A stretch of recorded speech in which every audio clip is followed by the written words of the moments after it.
My name is Alara. I am 19 years old. I have big dreams, you see. I want to study law at the university. I want to stand up for people who can't stand up for themselves. But dreams cost money. My family doesn't have much. We live in a small flat with peeling wallpaper and a cooker that only works when it feels like it. So, I found a job. It was for a very rich family, the Harrington Smythes. They lived in a house so big it felt like a museum. My job was to be a house assistant. That's a fancy way of saying I dusted their statues and polished their silver spoons until I could see my own tired face staring back at me. Mrs. Harrington Smythe was tall and wore pearls even when she was just reading the newspaper. Mr. Harrington Smythe had a booming voice that made the teacups rattle. They weren't unkind, not really. They just didn't see me. I was like another piece of furniture, something to be kept clean and tidy. But I worked hard. I was good at my job. I organized the library, putting all the books in perfect order. I learned to cook the fancy recipes their chef left behind on his days off. I even fixed the wobbly leg on an old antique table. I was saving every penny. Each coin I put in my jar was a step closer to my lecture halls, a step closer to my real life. The house had so many secrets. I could feel them in the air, in the way the floorboards creaked at night. The Harrington Smythes had a son, Leo, who was away at a posh boarding school. They talked about him all the time. His photograph was everywhere, a smiling boy with blonde hair. But sometimes, when she thought no one was looking, I would see Mrs. Harrington Smythe trace the frame of his picture with a sad finger. A strange, deep sadness that seemed too big for just missing a son at school. I would pretend not to notice. I would just keep polishing, my mind focused on my textbooks and my future. I didn't mind the work. Not really. It was quiet. It gave me time to think. While I dusted the endless collection of porcelain dolls, I would recite legal cases in my head. While I scrubbed the marble floors, I would plan the essays I needed to write for my application. The big silent house became my study hall. I was a ghost in their grand world, a girl with a secret dream. And they were a family with secrets of their own, secrets that were about to come tumbling down, just like a stack of dusty old books from the highest shelf. It was all so still.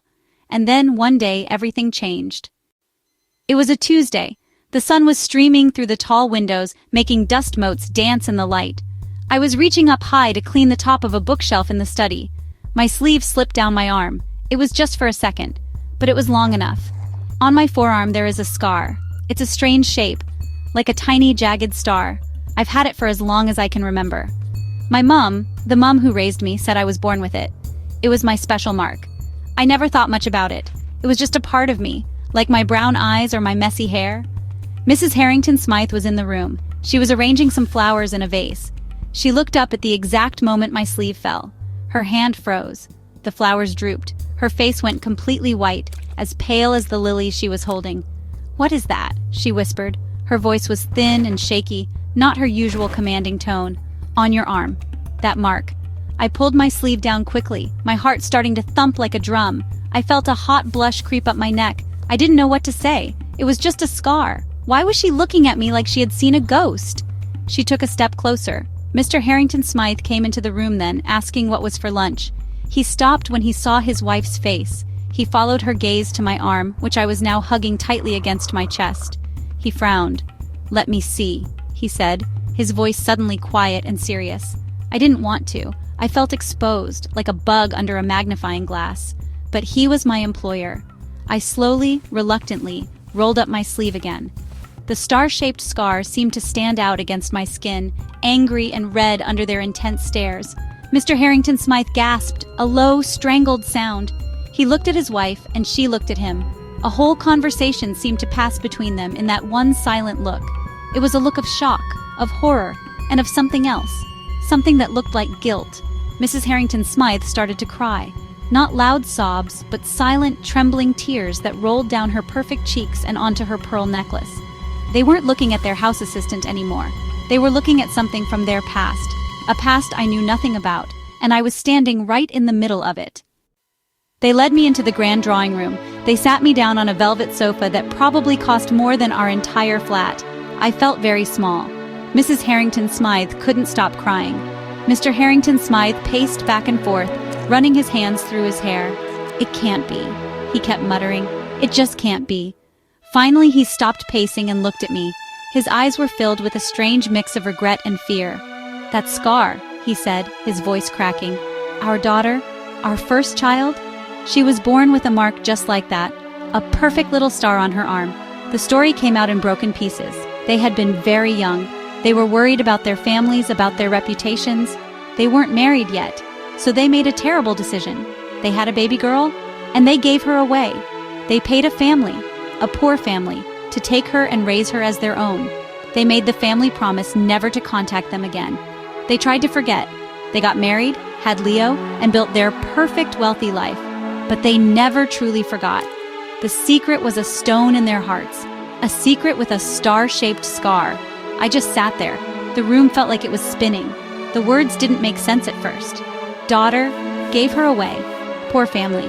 My mom and dad, the ones who tucked me in at night and read me stories. The ones who saved up so I could have a new coat for winter. They weren't my real parents. These rich, cold people who couldn't even look me in the eye were. My whole life, my entire history felt like a storybook someone had just ripped the pages out of. I felt a cold wave of anger wash over me, so strong it made me shiver. It was stronger than the shock, stronger than the hurt. I stood up. My legs felt shaky, but my voice was clear. You gave me away? I asked. The words hung in the posh, silent room. You gave me away like an unwanted parcel? Because you were worried about what people would think? Mrs. Harrington Smythe flinched, sobbing harder. We were scared, she whispered. Mr. Harrington Smythe just stared at the floor, his face crumpled with shame. I looked at them, at their expensive clothes and their perfect house, built on a secret that had cost me everything. The sadness was there, but something new was there too. Courage. I wasn't just their house assistant anymore. I wasn't their forgotten secret either. The power in the room had changed. It was like a switch had been flicked. Before, I was the one who was quiet and invisible. Now, they were the ones who couldn't speak. They were trapped by their own guilt. They started making promises. They would pay for my university education, of course. They would buy me a flat. They would give me anything I wanted. They thought they could fix it with money. They thought they could buy my forgiveness, just like they had bought my silence all those years ago. But it wasn't about money anymore. It was about justice. I looked at them, really looked at them, for the first time. I saw two weak, frightened people who had made a selfish choice and had lived with the consequences ever since. I thought of my real family, the ones who loved me, the ones who might not have had much money, but who had given me a home full of warmth and laughter. They had given me the important things. The Harrington Smythes had given me nothing but a scar and a secret. The anger was still there, a hot coal in my chest. But it wasn't wild anymore. It was focused. It was my strength. I don't want your money, I said, and the words felt wonderful and strong. I will get myself through university. I have been working for it, and I will continue to work for it. Their faces fell. This wasn't the answer they were expecting. They didn't know what to do when their money had no power. What I want, I continued, my voice steady, is for you to tell the truth. To everyone, to your friends, to Leo, and to my parents, the people who actually raised me. You will apologize to them for the burden you placed on them. This was my justice, the truth. I walked out of that grand drawing room and didn't look back. I left my cleaning apron on the hall table. I felt taller. I felt free. I knew things would be hard, but they would be on my terms. I was Alara, the girl with the star-shaped scar, the girl who was going to be a lawyer, the girl who had looked a terrible secret in the eye and had not backed down. The power was mine now. They had given me away once, but I was taking myself back. My new chapter was just beginning, and I was going to be the one to write it.